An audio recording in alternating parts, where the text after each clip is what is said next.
Hello and what is up, guys? My name is Jaeger. I'm from Screencasters, and I'm coming to you out with something a little bit different today. I'm coming at you with a Mermail deck profile. If you guys have not seen it yet, I have done some duels with this with Mermail Man and Atlantean Boy.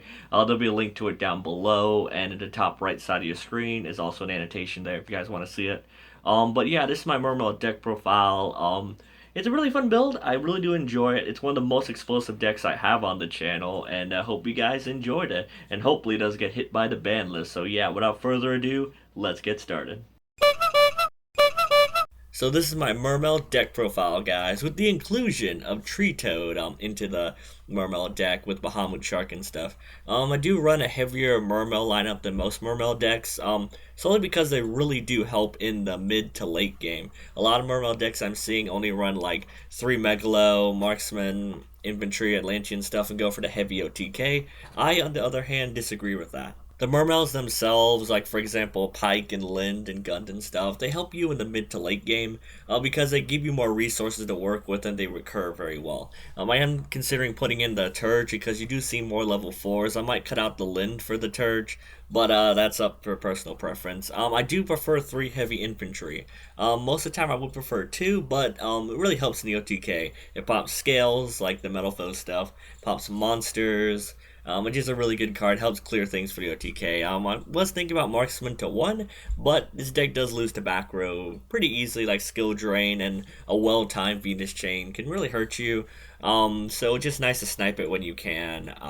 Well, Venus Chain, you could try to snipe with Marksman. If they activate it, then later on you could pop it with the Infantry. But you know what I mean. It's just a really good card to help make sure things activate. They basically bait them out. If they don't activate it, like the Solemn Strike or whatever, you can pop it with this. One thing I do keep doing when I don't know what the back row is I bring up my Prince, send the Marksman as calls, and they have a response to stop my search for like my Dragoons. Alright, they'll activate it. If not, I'll use Marksman to pop whatever set card they have and go off from there. You could also send Dragoons to get a Dragoons, to get a search from there, Megalo, and go off from there.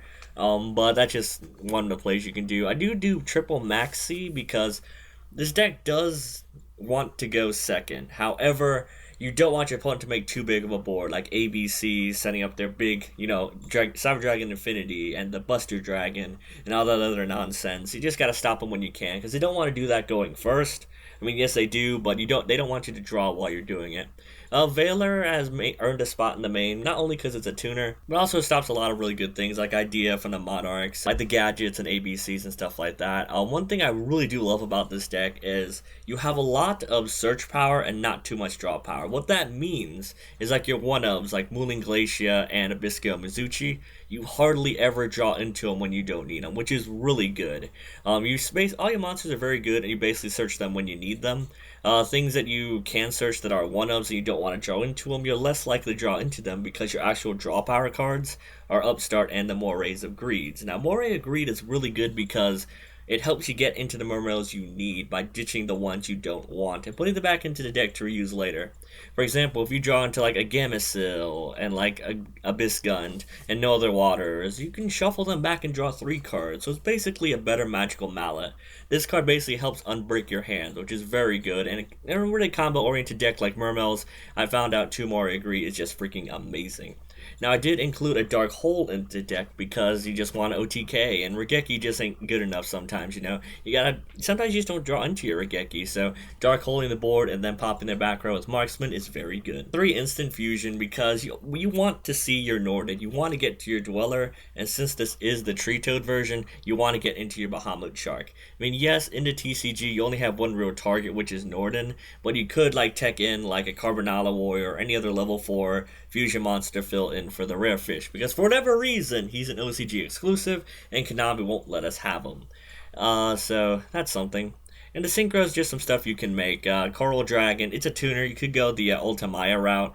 I haven't seen that done at all in Mermails, nor do I plan on it, but it's something you could do. It works just like Brionac, as in you discard their water monsters, get their effects, and so forth. I was running 3 Gamecill and a Gores, but I did cut the Gamecill and the Gores for a Maxi and the Dark Hole because for some reason I keep drawing into the Gamecill. And yes, he's very good when you need him, but he's not really what you want to discard for your Atlantean effects. Like for example, if you have a Bistius and the only water monster you have in your hand is the Gamecill, Do you really want to discard that Gamma for Abystius? Yes, it does technically work because Abystius can get you a search, but Gamma doesn't really do anything with this card. When you discard in this deck, you always want to go plus or make your opponent nag, and that's kind of what we're going into this. I do have a Lind here. I was thinking about putting Abyss Spear, but it was cut for space. But that's just something you can do. I like Lind with Spear because Spear is searchable with Megalo, and you can do some cute things during the end phase stuff. But because this deck is more want to OTK and not stall, but still stall, I think one Lind and no Spear is good enough. If you want to find room for the Spear, go for it. But this was working for me. I did cut the number 37 for a rare fish, but since it is an OCG exclusive, you can try cutting this for a number 37 if you want to.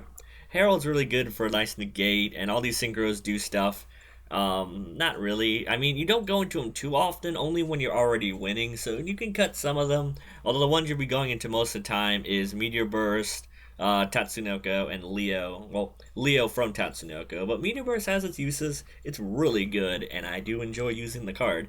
Basically stops those random hand traps activate during the battle phase, you know. Stops things from floating, and if you're playing against Burning Abyss, which is one of this deck's hardest matchups, it's just good to just stop them from floating. And Cosmos do hurt you, just like Monarchs, so making sure that those guys don't float is really good. So yeah, I hope you guys liked the deck profile. It's a really fun Mermail deck. If you guys have not seen it in action yet, there'll be a link down below for the duels. So tell me what you guys think about the deck profile. Any comments or suggestions how to make the deck better? I'd love to hear it. And if you guys got any more decks you want me to do a deck profile of or do some duels with, please comment down below. I'll be willing to do that, you know, for decks that I play and stuff. But yeah, I'd love to hear you guys' suggestions on things you want me to make. Don't forget to like, comment, subscribe, and see you in the next video. See you guys!